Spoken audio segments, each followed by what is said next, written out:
안녕하세요. 영등포 50+ 센터에서 와인과 함께하는 아름다운 인생 강의를 하고 있는 와인 강사 이광호입니다.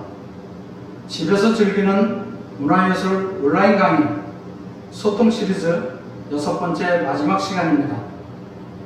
오늘은 이탈리아 와인과 산지 여행이라는 주제로 여러분들과 함께 이탈리아 와인에 대해서 얘기하고 아름다운 명소들을 여행해보는 시간을 갖도록 하겠습니다.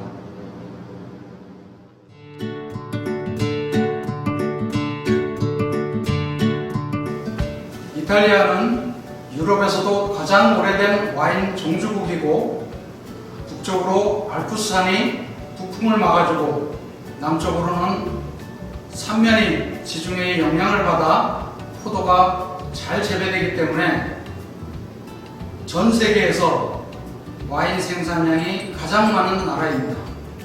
이탈리아는 전 국토가 와인 산지이기 때문에 생산 지역이 많지만 그 중에서도 가장 중요한 세 지역을 오늘 소개해 보도록 하겠습니다. 제일 먼저 중부 지역의 토스카나 지역을 소개해 보겠습니다. 토스카나 지역은 이태리에서도 가장 많은 와인이 생산되고 있으며 대중적인 와인에서부터 고급 품질의 와인들이 많이 생산되고 있습니다. 특별히 슈퍼 토스카나라고 하여 세계적인 명품도 최근에 많이 나오고 있습니다. 좀 더 세부 지역을 살펴보면 키안티 지역, 키안티 클라시코 지역, 몬탈치노, 몬테풀치아노, 볼게리 지역 등 익숙한 지역도 있고 생소한 지역도 있지만 이탈리아 와인에서는 와인의 생산지가 중요한 와인의 품질을 결정하는 요소이기 때문에 대부분의 와인병에는 레이블에 와인 생산지가 크게 적혀져 있는 것을 볼 수 있습니다.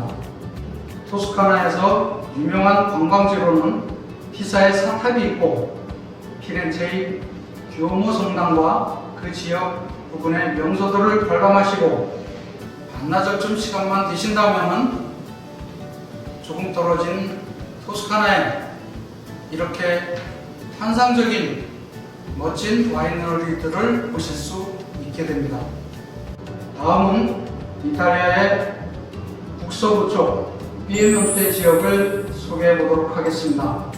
피에몬테 지역은 북쪽으로 알프스산이 있고 그 밑자락에 피에몬테 와이너리들이 있는데 밑에서는 지중해의 온화한 기후와 북풍과 마주쳐서 환상적인 일교차를 이루어 묵직하고 힘있는 최고급 와인이 생산되는 곳입니다.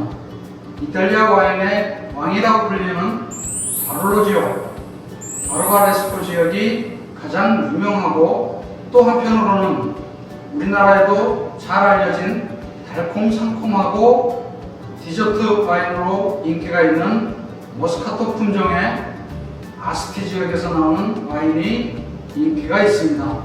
피에몬테의 주도는 토리노라는 도시이고 동계올림픽으로 우리에게 너무도 익숙한 곳이죠.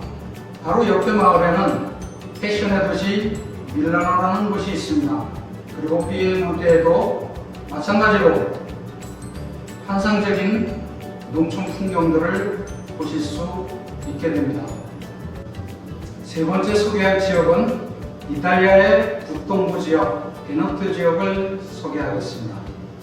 베네토 지역은 오스트리아와 맞닿아 있고 베네치아는 물론 아드리아 해 연안에 건너서 슬로베니아, 크로아티아 등 보석 같은 관광지들이 밀집해 있는 곳으로 모래도시 베네치아와 또한 셰익스피어의 작품 로미오와 줄리엣의 배경지이기도 하고 와인을 아는 분들에게 있어서는 이탈리아에서 가장 큰 규모의 와인 엑스포가 매년 베로나에서 개최됩니다. 그래서 베로나가 이탈리아 와인의 본고장이라고 말할 수 있겠습니다. 베네토 지역에서 생산되는 와인 4가지를 소개해 보도록 하겠습니다. 먼저 베로나의 위에 위치한 발프리첼라 지역에서는 묵직하지 않으면서 대중적인 레드와인이 아주 많이 생산되고 있습니다. 그리고 베로나의 우측에 있는 수아베 지역에서는 화이트 와인이 생산되는데 스위트한 와인도 다소 나오지만 대부분 드라이하고 산미가 있는 화이트 와인으로 이탈리아에서는 수아베 와인 하면은 가장 맛있는 화이트 와인으로 인정받고 있습니다. 다음 베네치아의 위쪽에 있는 프로세코 지역에서 경쾌하고 상큼한 스파클링 와인이 나오는데 프로세코라고 합니다. 프로세코는 이탈리아의 샴페인이라고 이해하시면 될 것 같습니다. 마지막으로 발프리첼라 지역에서 좀 더 특별한 레드 와인이 나오는데 그것을 아마로네 와인이라고 합니다. 이 아마로네 와인은 특별한 방식으로 제조를 하는데 포도를 수확해서 3, 4개월 동안 이렇게 건조를 시킵니다. 그래서 만들기 때문에 와인에서 맛과 향이 좀 더 풍미가 더해지고 알코올 또한 농밀해져서 우리가 죽기 전에 꼭 마셔봐야 될 와인으로 그렇게 평가받고 있는 와인이 되겠습니다. 계속해서 낯설은 와인 산지 이름들이 나오니까 여러분들 머리 아프시죠? 이제는 본격적으로 베네토 여행을 한번 해보도록 하겠습니다. 세계적으로 유명한 관광지 물의 도시 베네치아를 여행하다 보면 먼저 산마르코 대성당과 광장을 마주하게 될 것입니다. 걸어서 운하로 가면은 수산도시와 곤도라를 타보실 수 있고 이런 정도의 여행이 가장 기본적일 겁니다. 우리처럼 이제 와인을 알게 되면 저녁에 노을이 지면 물가에 레스토랑에 자리를 잡고 사랑하는 사람과 마주 앉아 프로세코로 목을 축이고 그 다음 지중해 요리와 함께 화이트 와인 한 병을 함께 마실 수 있다면 남다른 감성의 베네치아를 즐기실 수 있을 것 같습니다. 다음날 가까운 곳에 베로나로 가게 되면 와인의 본고장이자 셰익스피어 작품 로미오와 줄리엣의 무대인 베로나 시내를 관통하는 강과 다리 위를 걷다 보면은 우리는 셰익스피어의 발자취를 더듬을 수 있고 아레나 광장에 가면은 많은 사람들과 공연이 함께 할 수 있으며 그 다음 빼놓을 수 없는 것이 로미오와 줄리엣의 사랑의 무대 줄리엣의 생가 방문입니다. 거기에 가면 이렇게 줄리엣의 동상도 있고 사랑을 고백하던 테라스가 있어서 여러분들도 사랑의 감성을 한번 느껴보시기 바랍니다. 그러고 나서 베로나의 와이너리들을 많이 한번 감상해 보시면서 밀라노 쪽으로 가다 보면은 이태리에서 가장 큰 호수가 나오는데 빙하가 녹아서 만들어진 호수라고 합니다. 세계적인 관광지이기도 하지만 한국 사람들에게는 유명 TV 프로그램에서 젊은 뮤지션들이 나와 버스킹을 한 무대이기 때문에 많이 알려진 장소이기도 합니다. 비긴 어게인 3에서 박정현, 엘리 등 뮤지션들이 꽤 여러 날 동안 방영을 했기 때문에 그 작은 마을도 너무도 아름답게 보이면서 멋진 호수와 마을 그리고 낯설지 않은 소박한 레스토랑에서 이태리의 정통 음식과 함께 베로나가 낳은 세계적인 레드와인 이 아마로네 와인 함께 해보신다면 그 여행의 추억은 영원히 오래도록 남을 것 같습니다. 짧은 시간에 이탈리아의 중요한 와인 산지들을 여행을 해봤는데요. 하루빨리 강의실에서 만나서 여러분들하고 소통을 하고 또한 경험을 함께 공유할 수 있는 날이 빨리 올 수 있기를 바랍니다. 대부분의 와인 강좌에서 가장 여러분들이 기다리시는 시간이 와인 테이스팅 시간입니다. 지금부터 와인 테이스팅을 한번 해보도록 하겠습니다. 와인과 친해지기 위해서는 무엇보다 중요한 것은 와인을 쉽게 딸 수 있고 나나 상대방이 봐도 와인을 편하게 취급하고 다루고 매너를 아는 것이 중요하다고 생각을 합니다. 제가 와인 따는 것을 보여드릴 테니까 여러분들도 집에서 따라해 보시기 바랍니다. 먼저 코르크를 따기 위해서는 코르크를 막고 있는 호일을 제거해야 되는데 이 스크류가 2단 스크류라고 합니다. 웨이터 나이프라고도 하고 이렇게 칼이 따로 있고요. 펼치면 1단, 2단으로 되어 있습니다. 먼저 이 호일을 제거하기 위해서 나이프를 펴고 호일을 잘라내야 되는데 이렇게 얕이 잘라낼 수도 있고 좀 더 깊숙이 잘라낼 수도 있습니다. 초보자들은 힘드시니까 와인을 빙빙 돌릴 수도 있지만 와인을 좀 아시는 분들은 가급적 와인을 피곤하지 않게 가만히 놔두고 이런 식으로 돌려서 나이프를 사용하셔서 호일을 제거하시면 될 것 같습니다. 이렇게 호일을 제거하시면 나이프를 안전하게 집어넣고 다시 스크류를 내서 스크류의 가장 뾰족한 끝을 잡고 코르크의 중앙에 꽂으면서 세우면서 그 다음에는 힘 안 주셔도 돌리시기만 하면 되겠습니다. 이렇게 한 바퀴 정도 남은 정도로 남겨둔 상태에서 이 스크류가 2단 스크류인 이유가 여기 1단이 있어서 걸쳐서 이렇게 왼손으로 오른쪽으로 힘을 줘서 미끄러지지 않도록 하고 지렛대의 원리로 저희가 올려주시면 되겠습니다. 코르크 길이가 있기 때문에 다시 한번 밑에 2단을 또 걸치고 손으로 안정감 있게 지지해 주면서 다시 한번 올려주시면 자연스럽게 코르크가 제거가 됩니다.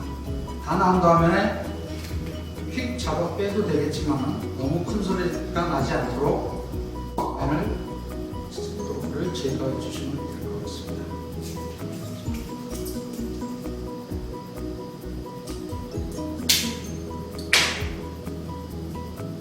와인이 오픈되면은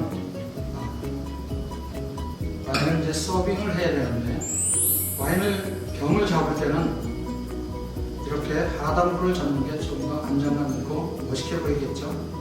중요한 것은 와인은 종류가 많다 보니까 받으시는 분이 어떤 와인을 서빙하는지 알 수 있도록 좀 볼 수 있게 서빙하는 게 중요한 요소입니다. 테이블에 남녀 이렇게 섞여서 앉아 있다 그래도 서양의 매너에서는 여성부터 우선적으로 따라주시는 것이 기본 에티켓이 되겠습니다. 와인을 따를 때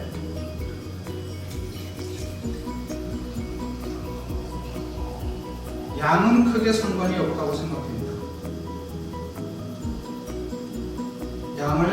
와인의 양을 잔의 3분의 1, 2분의 1 이런 얘기들을 많이 하는데 가장 중요한 것은 인원수에 맞게 배분을 하는 겁니다. 8분이 드시는데 7분 드시고 한 잔이 모자란다고 비싼 와인을 또 시킬 수는 없겠죠. 그래서 같은 양을 균등하게 따르는 것이 가장 중요한 요소가 되겠습니다. 와인을 따르실 때는 이렇게 하단부를 잡고 따르시면 되는데 고급 와인잔들은 잔이 약하기 때문에 잔에 부딪히면 안 됩니다. 그래서 띄우고 와인을 따라야 되는데 따르고 난 후 흐르지 않도록 볕을 약간 비틀어주면서 마무리를 지시면 되겠습니다. 다른 것도 그렇지만 와인 잔을 받으시는 분도 기본적으로 와인잔을 들어서 흔들게 되면은 따르는 분이 혼돈이 오기 때문에 그냥 그대로 놔두고 받으시는 게 기본 에티켓입니다. 다만 한국적인 문화에서는 좀 연배가 있으신 분이 따라주시게 되면 와인잔 밑에 가볍게 손을 대서 예의를 표하는 것도 좋을 것 같습니다. 이 와인은 죽기 전에 마셔야 될 와인 중 하나인 아마로네인데 그 중에서도 가장 유명한 토마시사에서 나온 아마로네 와인입니다. 상당히 농축되어 있고 복합미를 풍기는 와인이라 우리가 테이스팅을 한번 해보도록 하겠습니다. 와인을 테이스팅할 때 기본적으로 4가지로 와인을 마신다고 합니다. 눈으로 마시고, 코로 마시고, 입으로 마시고, 마지막으로 분위기로 마신다고 합니다. 먼저 눈으로 우리가 와인을 관찰하면서 여러 가지를 알 수 있는데 품종도 알 수 있고 나이도 알 수 있고 그 다음에 향을 맡는데 이렇게 잔에서 떨어져서 코를 대는 게 아니고 기본적으로 와인 테이스팅을 한다고 하면 코를 쳐박아서 와인이 코 속에 들어갈 정도로 깊이 집어넣고 향을 맡는 게 기본입니다. 왜냐하면 미세한 이 와인에서 나온 복합적인 향들을 느끼기 위해서입니다. 그렇다고 여러분들이 식당에 가서 와인을 드링킹하는 자리에서 굳이 이런 행동들을 하실 필요는 없고요. 제가 엄격한 테이스팅을 할 경우를 말씀드릴 겁니다. 그리고 여러 가지 향들이 우러나오기 위해서 이렇게 잔을 흔드는데 이것을 스월링이라고 하기도 하고 브리딩, 에어레이션 여러 가지 표현들을 쓰는데 그동안 응축됐던 여러 가지 향들을 우리가 공기 접촉을 통해서 뽑아내기 위한 그런 행동들로 보시면 될 것 같습니다. 한번 테이스팅을 해보겠습니다.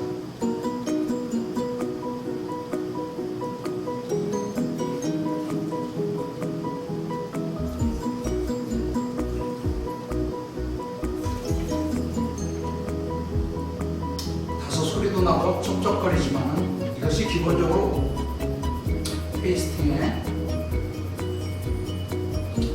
기본입니다.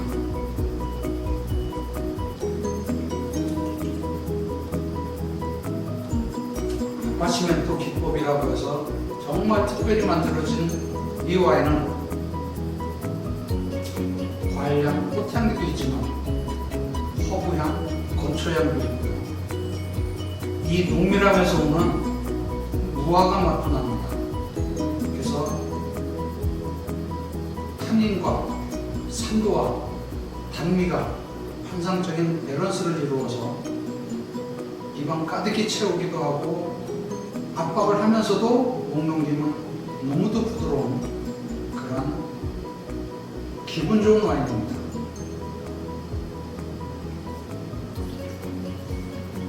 이렇게 좋은 와인은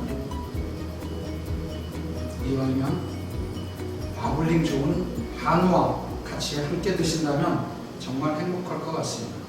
글로벌 시대를 살아가는 우리에게 와인이란 단순한 술이라기보다는 조금은 알아야만 되는 서양의 음식, 여행, 역사, 종교, 철학까지 연관된 폭넓은 서양 문화로 인식하고 관심을 가지시면 좋을 것 같습니다. 교양의 폭을 넓히고 아름다운 감성을 자극해 줄 수 있는 재미있는 와인의 세계에 함께 해주셔서 대단히 감사합니다.